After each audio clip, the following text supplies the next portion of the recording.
Welcome to episode 5 of the MetaMagix Monster Manual and part 2 of the Dead by Daylight chapter. In part 1, I turned the original Killer the Trapper into a DnD 5e stat block, and this time we're going to go with the next unique killer to the game, the Wraith. Now, the Wraith is a killer that specializes in stealth and tracking in order to kill survivors. So with those things in mind, I have created a simple stat block that should let you run this killer very efficiently in Dungeons & Dragons and maybe even run more than one. So with that, let's just jump right into it.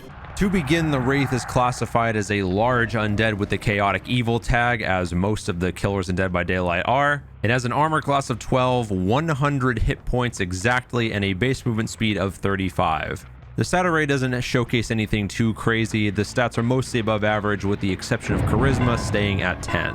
Being a fast killer, the Wraith excels in dexterity saving throws with a +4 modifier and has a +3 to survival checks. As with all the Dead by Daylight killers, the Wraith has an immunity to bludgeoning, piercing, and slashing damage from non-magical attacks. However, again, this could be downgraded to just a resistance if your party composition is rather low on magic. And the Wraith, also being undead, is immune to necrotic damage. The Wraith has dark vision of 120 feet, which we will go over in the abilities, and a passive perception of 11. It speaks 0 languages and is a challenge rating of 4. The main ability of the Wraith is its Wailing Bell. As a bonus action, the Wraith rings its heavy cast iron bell and enters the ethereal plane. While in the ethereal plane, the Wraith can move an additional 10 feet per turn, can interact with objects and make ability checks, but cannot take the attack action.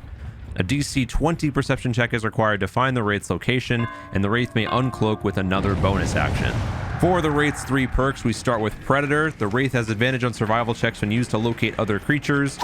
Next is Bloodhound. The Wraith has advantage on all investigation checks. And finally, we have Shadowborn. The Wraith can see through all magical darkness and has dark vision up to 120 feet. For the Wraith's actions, it has a single slash attack.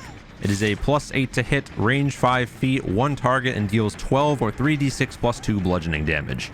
Now, while this stat block does seem a little bit lackluster, this was done with the case in mind that you could run multiple of these in an encounter in any sort of undead scenario. You could just drag and drop these and have maybe 2 or more fight the party at the same time if they're high enough level, or just throw one of these in against a low-level party.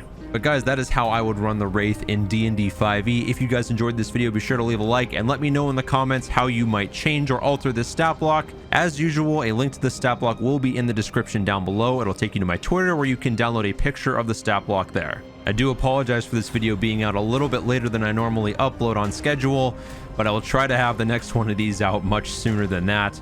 But until next time, guys, have fun, stay safe, and as always, happy gaming.